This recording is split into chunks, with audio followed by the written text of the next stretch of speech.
নমস্কার বন্ধুরা, আমি অভিজিৎ। সলিউশন চ্যানেলে আপনাদের সবাইকে স্বাগত। বন্ধুরা, আজ কিন্তু আপনাদের বলবো যে ইএমআই বাউন্স করেছেন, টাকা দিতে পারছেন না, কালেকশনের টিম এসে আপনাদের বাড়িতে বসে আছে বা আপনাদের হ্যারাসমেন্ট করছে, সেই মুহূর্তে আপনাদের কি করতে হবে? তো আমাকে একটা দাদা কমেন্ট করেছে যে, "দাদা, আমার এরকম একটা পরিস্থিতি হয়েছে যে আমি নিজের ইচ্ছায় আমি ইএমআই বাউন্স করিনি। পরিস্থিতি চাপের উপরে হয়ে গেছে। তো এই মুহূর্তে কালেকশন আমাকে খুব প্রেশার দিচ্ছে। আমার এখন কি করা উচিত?" তো সেই উদ্দেশ্যে আজকে এই ভিডিও। তো পুরো দেখুন, তাহলে আপনারা বুঝতে পারবেন যে ইএমআই বাউন্স করলে আপনাদের কি করতে হবে সেই মুহূর্তে দাঁড়িয়ে বন্ধুরা। তো ১ম এ বলি যে আমরা সবাই যে লোনগুলো নিই, সেই লোনগুলো কিন্তু ঠিক টাইম মতো পরিশোধ করা অবশ্যই দরকার। তাদের সিবিল স্কোর বাড়বে। আর আমরা কিন্তু ভবিষ্যতে অনেক লোন পাওয়ার জন্য এলিজিবল হব। হ্যাঁ বন্ধুরা, এখন কিন্তু দৈনন্দিন জীবনে লোন কিন্তু সবারই লাগে কম বেশি। তো লোন ছাড়া কিন্তু পসিবল না। তো কেউ যদি লোন নিয়ে ইএমআই বাউন্স করে, সে টাইম মতো পেমেন্ট না করে, সেক্ষেত্রে কিন্তু আপনার সিবিল স্কোর ডাউন হয়ে যাবে। আর আপনি কিন্তু কোনো লোন নিতে পারবেন না। মানুষের পরিস্থিতি সবসময় এক থাকে না সবার। কারোর ভালো, কারোর খারাপ সময় থাকতেই পারে। তো আমি বলব যে অবশ্যই আপনারা চেষ্টা করবেন যে ইএমআই ডেট, সেই ডেট মতো টাকা দেওয়ার জন্য কোম্পানিকে। হ্যাঁ, এবার কিছু সময় মানুষের পরিস্থিতি খারাপ হয়ে যায়, বাউন্স হয়ে যায়। হ্যাঁ, এখন আপনাদের কি করা দরকার? আপনাদের বাড়িতে কালেকশন টিম এসে আপনাদের বাড়িতে মানে ঝামেলা করছে বা আপনাকে হ্যারাসমেন্ট করছে বা বারবার কল করছে, টাকা দিতেই হবে। হ্যাঁ বন্ধুরা, কোম্পানিতে যখন টাকা নিয়েছেন, টাকা তো ওদের পরিশোধ করতেই হবে টাইম মতো। কারণ যারা কালেকশন এ ছেলে আসে, ওরাও তো কাজ করে কোম্পানির। ওদেরকেও কোম্পানি রেখেছে টাকা তোলার জন্য। তারা তো হ্যারাসমেন্ট আপনাকে করবেই বা কল তো আপনাকে করবেই। সেই মুহূর্তে আপনাকে কি করতে হবে বন্ধুরা?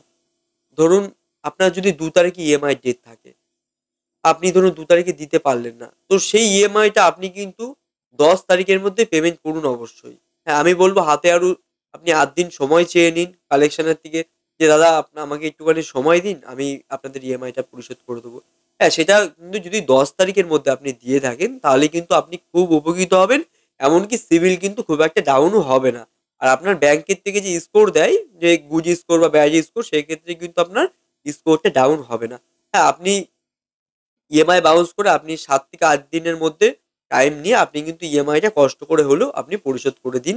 তাতে আপনার সিবিল ডাউন হবে না। আর আপনি কিন্তু নেক্সট কোনো প্রোডাক্ট নেওয়ার জন্য এলিজিবল হবেন। হ্যাঁ, আপনি যদি মনে করেন যে তার থেকে বেশি সময় আ চলে যাচ্ছে আপনার ইএমআই দেওয়ার জন্যে, তাহলে কিন্তু বন্ধুরা আপনাদের সিবিল ডাউন হতে পারে। আর আপনি কিন্তু পরে যখন লোনের জন্য এপ্লাই করবেন, যেকোনো লোন, তখন কিন্তু ওটা রিজেক্ট হয়ে যাবে, হবে না।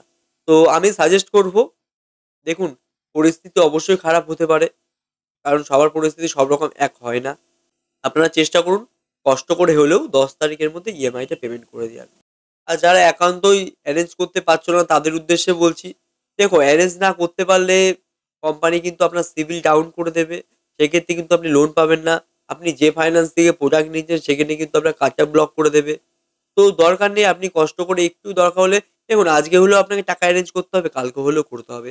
তো আমি মনে করি যে দরকার হলে কারোর থেকে নিয়ে আপনি সেই ইএমআই টাকাটা দিয়ে দিন, বা আপনি যখন টাকা পাবেন তাকে টাকাটা পরিশোধ করে দেবেন। হ্যাঁ, কোম্পানিতে যদি আপনি লেট করে পেমেন্ট করেন, সেক্ষেত্রে কিন্তু আপনার সিবিলটা অনেকটা ডাউন হবে। আর অনেক ফাইন চার্জেস লাগবে। যেমন আমি নরমাল বলছি, আপনি যদি বাজাজ ফাইন্যান্সে প্রোডাক্ট নিয়ে থাকেন, আপনার যদি ১ তারিখে বা ২ তারিখে ব্যাংক থেকে টাকা কাটে বাজাজ ফাইন্যান্স, যদি বাজাজ ফাইন্যান্সের ধরুন আপনার ১ তারিখে ব্যাংকে হিট করলো, টাকাটা পেল না বাজাজ। সেক্ষেত্রে কিন্তু আপনার ইএমআই যদি, সাপোজ উদাহরণ দিচ্ছি, ধরুন আপনার ইএমআই যদি ৳২,০০০ হয়ে থাকে, সাথে কিন্তু বাজাজ ফাইন্যান্স ৳৫০০ আরো যুক্ত করে আপনার থেকে কিন্তু ৳২৫০০ ইএমআই নেবে। হ্যাঁ, আর ওখানেও কিন্তু শেষ না। যতবার বাজাজ ফাইন্যান্স, যতবার কিন্তু ব্যাংকে হিট করবে টাকা তোলার জন্যে, ততবার কিন্তু ৳২৯৫ করে ফাইন হতে পারে। তো এতগুলো চার্জেস এড়িয়ে যাবেন। অবশ্যই বাউন্স করবেন না। ঠিকঠাক টাইম মতো পেমেন্ট করে দিন। তাহলে আপনাদের সিবিলও ভালো থাকবে। আর আপনাদের কার্ডটাও ব্লক হবে না।